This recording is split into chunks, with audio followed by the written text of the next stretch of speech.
মধ্যপ্রাচ্য থেকে বেশিরভাগ ফ্লাইটই এখন সময়মতো ফিরছে। এই বিষয়ে আরও জানাতে হজরত শাহজালাল আন্তর্জাতিক বিমানবন্দর থেকে যোগ দিচ্ছেন সহকর্মী শাহানুর ইসলাম।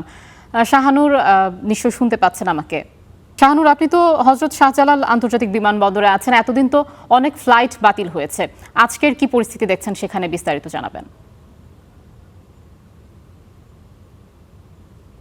প্রতীক্ষার অবসান হয়েছে। যারা মধ্যপ্রাচ্যের বিভিন্ন দেশে ছিল, বাহরাইন, কাতার, কুয়েত, দুবাই, এই যে দেশগুলোতে ছিল, যারা আটকে পড়েছিল, যাদের দেশের আসার কথা ছিল, তারা কিন্তু ইতিমধ্যে আসতে শুরু করেছে। আজকে সকাল 8:22 দুবাই থেকে একটি ফ্লাইট এসেছে। সেই ফ্লাইটে যাত্রীরা দেখতে পাচ্ছেন যে তারা আসছেন, পরিবারের সাথে কথা বলছেন, এবং আমরা যাত্রীদের সাথে কথা বলেছি। বিভিন্ন উৎকণ্ঠা ছিল যে দেশে ফিরতে পারবেন কিনা, সুস্থভাবে দেশে ফিরতে পারবেন কিনা, এবং এই যে 8 দিন অলরেডি ডিলে হয়েছে, তারা বিমানবন্দরে বিভিন্ন হোটেলে অবস্থান করছিলেন এবং দেশেও যারা ছিলেন তারাও অপেক্ষা করছিলেন। সুতরাং বলা যায় যে দীর্ঘ অপেক্ষার অবসান হয়েছে।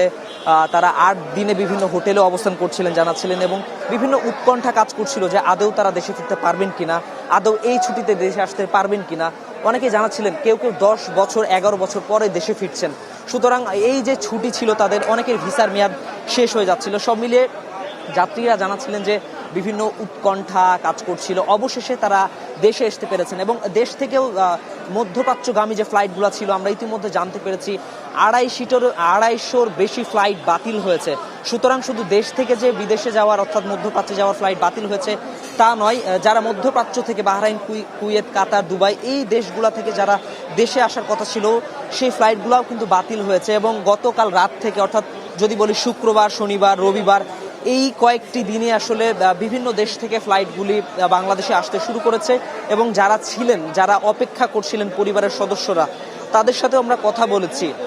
জানাচ্ছিলেন যে পরিবারের সদস্যরা অনেকেই দীর্ঘদিন ধরে বাংলাদেশের বাইরে ছিলেন, তাদের জন্য অপেক্ষা করছিলেন কবে তারা ফিরবেন, এবং সে উৎকণ্ঠা পেরিয়ে অনেকেই কিন্তু দেশের মাটিতে পা ফেলেছেন আয়েশা।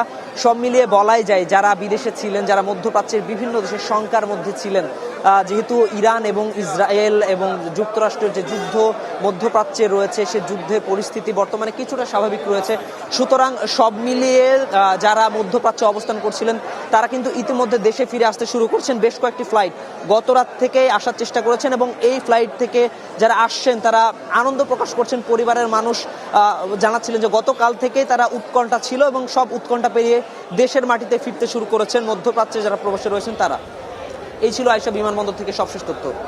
শাহানুর, আপনাকে ধন্যবাদ। দর্শক, আন্তর্জাতিক বিমানবন্দর থেকে যুক্ত ছিলেন সহকর্মী শাহানুর ইসলাম।